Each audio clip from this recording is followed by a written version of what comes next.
Hello and welcome to Yerushalmi Peah Daf Yud in the Ozohar print. It's amazing how far we've come for the last week and a half of Peah, and we're doing really well, Baruch Hashem. There's a lot of Agadata in Peah, as we mentioned. In fact, they say that a third of Bavli is Agadata and 2/3 is Halacha. I'm not sure what the exact number is in Yerushalmi. I talked about this when we first started. Some people say it's a lot less, and the Halacha. I think that there is a lot less. Sometimes the stories are not as long. It's just kind of a remez. Like, remember we had those two words, bika bika. That was like a whole long, page about Rishon Baruch. But anyway, so we have a couple of stories here and a couple of drushes. Two things I want to talk about today. So, Amar Rabbi Lazar, L'cha Hashem chesed ki ata t'shalim le'ish k'maseu. The simple explanation of this pasuk is, to you Hashem is kindness, for you repay each man according to his deeds, which implies that you only get the reward according to what you do. But then the Gemara says, "V'i lastly, if you don't have any merits of your own, so then Yahiv le min didach, Hashem gives you from his place, from himself, so that he can outweigh the sins," which is the context of the Gemara. He died to Rabbi Lazar. This is like Rabbi Lazar says to Rabbi Lazar Omer, "V'rav chesed mata klape chesed." It means that Hashem turns the scales towards chesed. Now let's zoom out for a second. That's a concurrent Gemara in Rosh Hashanah, and there the Gemara actually says that this statement is actually from, where is it? It's Beis Hillel Shita in Bavli Rosh Hashanah Daf Yud Zayin Amud Aleph. However, here it's called Rabbi Elazar Shita L'chora, not because it's arguing, but simply because he's the one who explains it. And I never understood it that way. Mata Klape Chesed just meant, I thought Hashem gave a certain push or a certain focus. Here it's literally saying Hashem gives you for free. But then if that's true, and how do you actually read the pasuk, which says that T'shalim L'Ish K'maseu, you get according to your action only? So no, the pshat is that Ki'ata T'shalim L'Ish K'maseu, you pay him as if he has those actions. That's how the Mefarshim explain it. But there's something very deep here, and that is that man the Navach Midilei Navach, like the Zohar says, Hashem put us into him.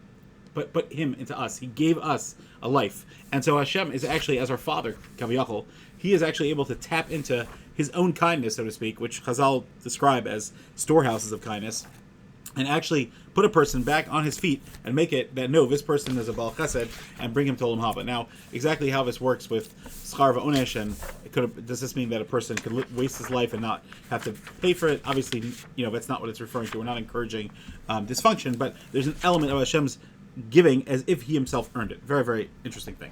There's another Gemara here that is kind of very, very brief, but it's saying something very, very deep.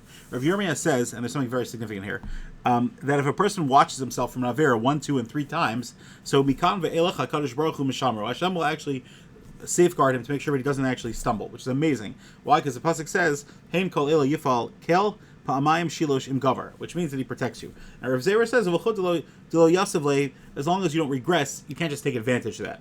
Now listen, Matam, what's the source? So the pasuk says that a 3-ply cord won't be easily broken. And this is a very famous pasuk in Koheles, Perak Daled.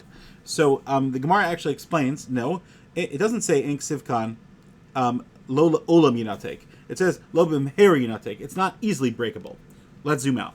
There's a kasha that Rav Chaim Volozhin brings from his brother, Rav Zalman Volozhin. Rav Zalman Volozhin was basically, the way that they explain him, he was the, I believe, younger brother of Chaim Volozhin, who I believe, but if it was older, who literally was supposed to be the next Vilna Gaon. He was a Gaon Adir and a tremendous tzaddik, and he died tragically very, very young. And the things that we have quoted of him are amazing. So he asked this kasha, and it's quoted in Ruach Chaim on Avos that he brings his brother, Rav Chaim Volozhin, and he says, Rav Chaim Volozhin says that my brother Rav Zalman, we had this bomb kasha, and we asked like this, that Chazal say that if a person has 3 generations of tzaddikim, then the Torah is machzeres al tzani shelo. The Torah comes back to its host. So kasha is, we all come from Avram, Yitzchak, and Yaakov. How could anyone ever be off the derech? How could there ever be a family that doesn't have Torah with them? So he said it's a bomb kasha and bothered a lot of people. And Rav Zalman Volozhin explained that it's machzeres al tzani shelo, but you have to open the door. If you don't open the door, then it'll go away as well. So people that turn away, it'll go away. And he says it's meduyik in this pasuk. Achoda Mashush, yes, that 3-ply cord is not lo b'meheri yinatek.